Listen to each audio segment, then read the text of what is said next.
Samuel L. Jackson on Trump. I've never been on. Nicki Minaj isn't just catching heat anymore. She's standing at the center of a full-blown firestorm. Social media timelines are exploding, industry insiders are whispering behind closed doors, and the backlash is spreading faster than anyone expected. Just when it seemed like the noise couldn't get louder, veteran actor Samuel L. Jackson stepped in with pointed public remarks, pouring gasoline on an already raging controversy and pushing the situation into even more dangerous territory. Hello guys, I'm with my favorite president, the best president of all. According to Jackson, what makes this mess even darker is the sense that Nicki may not fully grasp the room she just walked into. From his perspective, she didn't enter a partnership, she stepped into a chess game. The political figures she's aligning herself with aren't offering loyalty or respect. They're calculating, extracting value, and cashing in on her name while she takes the public hits. In his eyes, she isn't being treated like an equal voice at the table. She's being positioned like a prop, a headline, a strategic tool. And when Samuel L. Jackson talks, people listen, because this isn't new territory for him. He's built a reputation on calling out power without flinching. For years, he's gone straight at former President Donald Trump with zero hesitation. No soft language, no careful phrasing, no PR polish. Whether it was policy debates, televised interviews, or blunt posts that went viral overnight, Jackson has stayed consistent, hammering away at what he sees as dangerous rhetoric and reckless decisions. He doesn't whisper his opinions. He fires them off like warning shots. One moment that still circulates online is when he publicly backed Representative Rashida Tlaib after she used raw, unfiltered language demanding Trump's impeachment.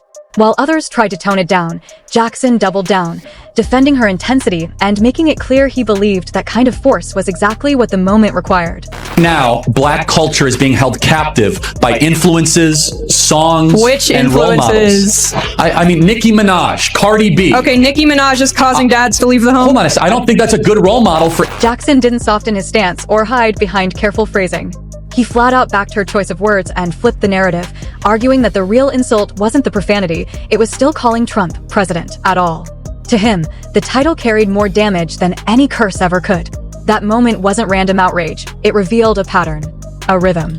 Jackson has made a career out of standing on the opposite side of Trump's political orbit, and now he's channeling that same unfiltered energy straight at Minaj's latest moves, questioning why she would step anywhere near that circle.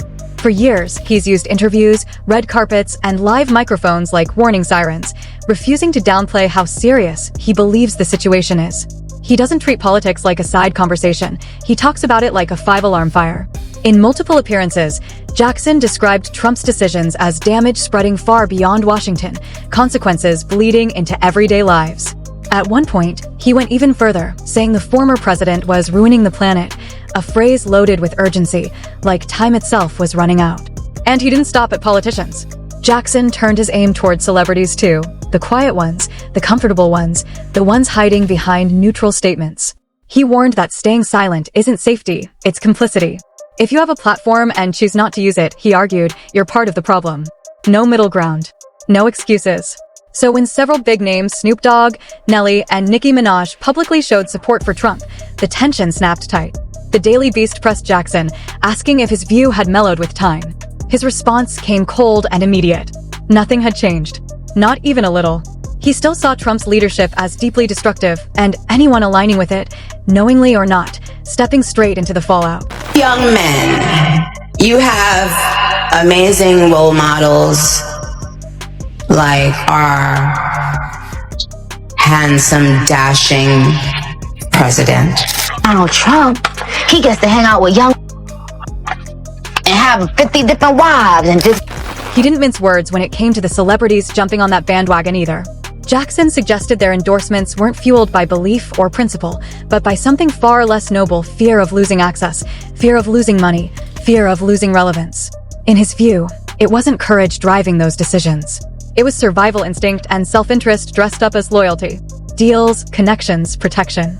The kind of quiet transactions that happen behind closed doors while the public sees nothing but smiling photos and staged handshakes. And for Jackson, this wasn't abstract politics. It was personal history. He pointed back to his childhood, growing up under segregation, moving through a country that made it painfully clear who was welcome and who wasn't. He said he recognized something in Trump immediately, not just policies, but attitudes. Familiar ones. The same cold energy he'd seen in men who built careers on limiting opportunities for Black Americans. The same smirks, the same coded language, the same invisible walls. To him, it wasn't new. It was a rerun. He described the Republican playbook as a system that quietly isolates anyone outside its preferred circle: young voters, LGBTQ communities, minorities, turning entire groups into convenient enemies. An environment where, if you don't fit the mold, you're treated like a threat that needs to be controlled or erased. No gray areas. You're either protected or targeted. That's why his warning about Nicki carries extra weight. From Jackson's perspective, the people she's standing beside don't reflect her world, her struggles, or her reality. They don't share her values. They don't guard her interests. And historically, they've never fought for people who look like her or come from where she comes from. To him, it looks less like an alliance and more like a trap, a collision between lived experience and political loyalty that was never built to protect her in the first place. Nicki makes a lot of cash.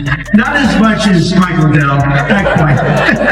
Not as much, but that's okay. But Nicki is this entire situation going all the way over Nicki Minaj's brain and her spidey senses, as the whole room just laughed at her and she thinks they're laughing? The loudest critics circling this situation aren't buying the idea that Nicki Minaj has found some loyal political home. They're arguing the opposite, that the people she's standing beside don't see her as a partner at all. To them, she's not a long-term ally, she's a temporary headline. A photo op. A flashy name that looks good on a flyer. From their perspective, it's all optics. They believe the relationship isn't built on respect or shared values, but on usefulness. And usefulness has an expiration date. The moment the cameras move on, the moment her symbolic shine fades, they suspect the same people applauding her now will quietly push her to the side like yesterday's news. In that framing, her presence isn't embraced, it's calculated. Strategic. Something to be leveraged, not protected. Then came a moment that only fueled the whispers. At a recent summit tied to Donald Trump's circle, someone made an offhand remark about Nicki's money, a joke that hit the room wrong. Instead of support, laughter broke out among several attendees. Not nervous chuckles. Not polite smiles. Real laughter. Observers say the energy shifted instantly. Because while Nicki appeared to laugh along, as if she were in on the joke, others weren't laughing with her, they were laughing at her. And that tiny, uncomfortable gap said more than any speech could. Commentators replayed the moment over and over, calling it a snapshot of the disconnect. She seemed to think she was part of the inner circle, while the circle treated her like the punchline. To critics, that's not belonging. That's being used. And the history makes it messier. Looking back, figures in that same political ecosystem haven't exactly been friendly to her. Voices like Charlie Kirk once openly slammed Minaj, questioning her influence on young fans, framing her cultural presence like it was a problem to fix instead of a legacy to respect. The attacks weren't subtle. They were loud, direct, and unapologetic. But now she's appearing alongside Erica Kirk, stepping into conversations, echoing talking points, amplifying the very movement that once painted her as a threat. That's where critics say the shift feels painfully one-sided. Because while Nicki is suddenly defending people who once targeted her, those same voices have never consistently defended the communities she used to champion. The support doesn't flow both ways. And that imbalance leaves one uncomfortable question hanging in the air. Is she joining the table, or just being placed on it? We're not being represented and not being admired for our beauty. If we felt like that as Black women, why would we want to do that to other women? No.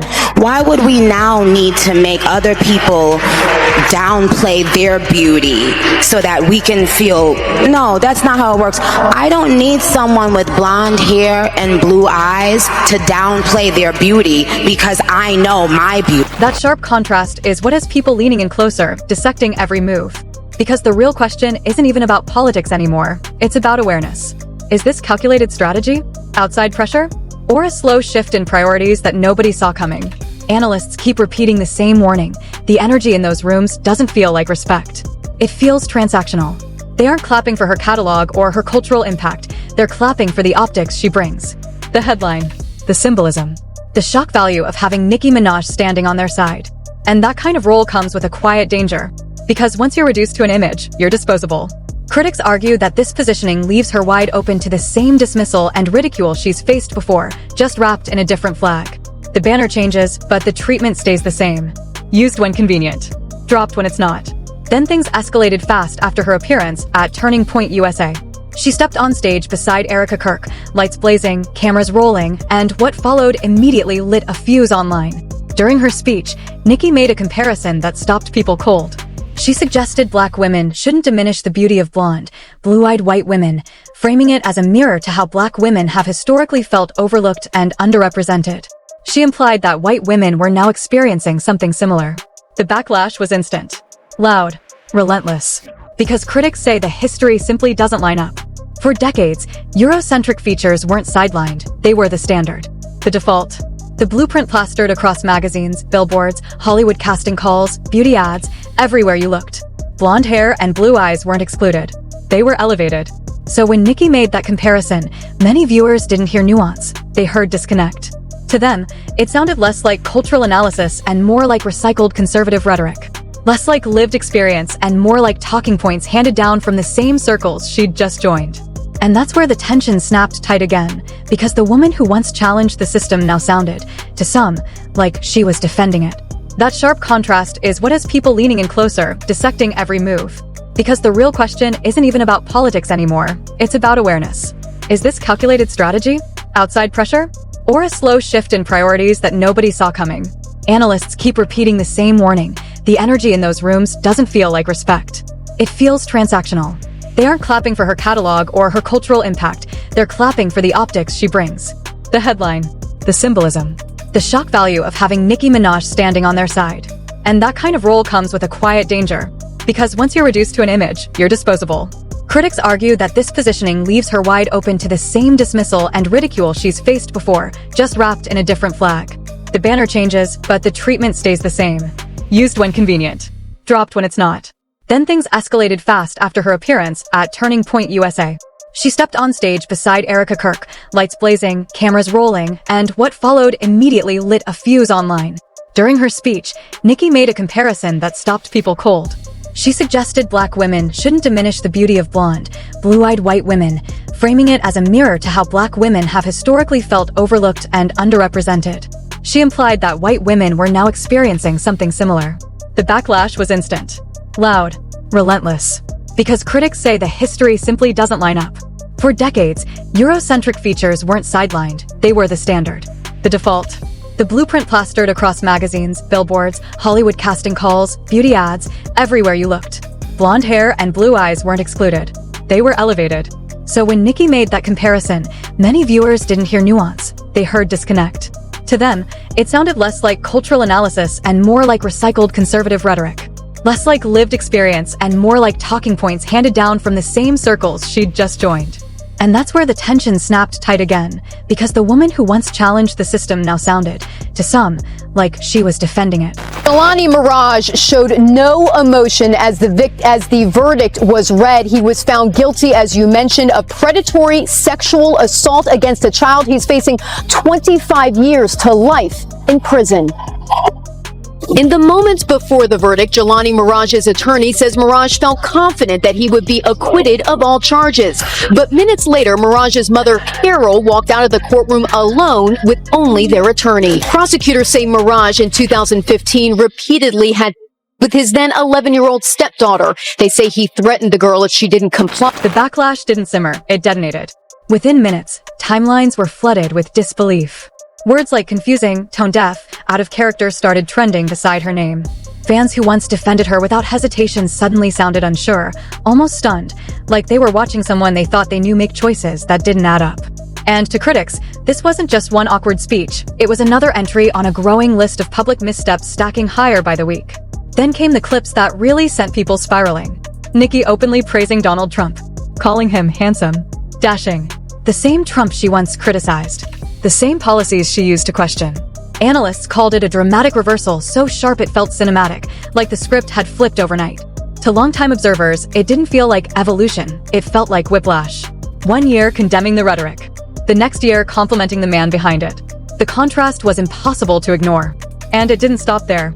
She publicly congratulated conservative figure Alex Bruesewitz on his wedding, referring to him as a dear friend, a phrase that immediately raised eyebrows. Commentators were quick to point out that, until recently, she'd never even mentioned him. Suddenly, he was in her circle? People started asking quiet questions. When did this friendship begin? How deep could it really be? Because to outsiders, it looked less like a bond and more like a strategic attachment, proximity to power disguised as personal connection. That skepticism only intensified when critics dug into Bruzwitz's orbit, resurfacing past controversies and inflammatory remarks tied to people in his circle, including a comedian accused of making derogatory comments about Puerto Rico. The reputational baggage wasn't subtle. And for many, it raised an uncomfortable irony. Nicki Minaj, a woman from Trinidad and Tobago, now aligning herself with spaces often criticized for dismissing immigrant and Caribbean communities. The optics felt off. Almost surreal. Nothing about it lined up with the persona she'd built for over a decade, the outspoken advocate, the cultural disruptor, the woman who once challenged systems instead of echoing them. And as this shift unfolded, Samuel L. Jackson's warnings started echoing louder in the background. His stories about growing up around discrimination. His descriptions of exclusionary politics. His blunt reminders that some rooms don't actually welcome you, they tolerate you while you're useful. Critics began applying that same lens to Nicki. They argued she looked less like a respected ally and more like a symbol being displayed. A trophy. Something flashy to point at and say, see, we're diverse.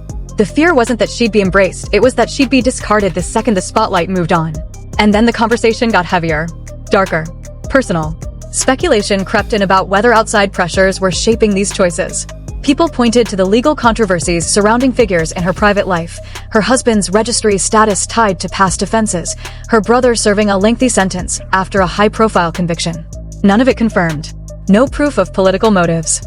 But the timing kept fueling whispers that alliances might offer protection, influence, or simply a new narrative to drown out old headlines.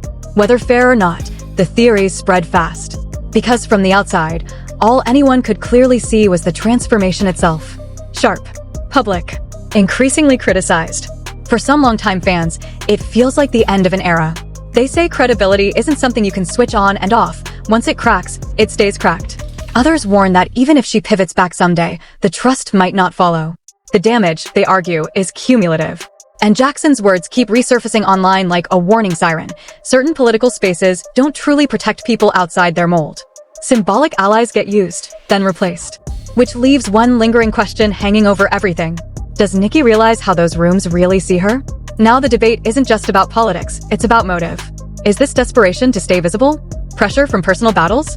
Or a belief she kept hidden for years finally coming to the surface? Whatever the answer is, the shift has rewritten her public image in real time. Fans, critics, and casual observers are all watching the same thing unfold, a superstar stepping into unfamiliar territory, surrounded by applause that doesn't quite sound sincere. And nobody knows how this story ends.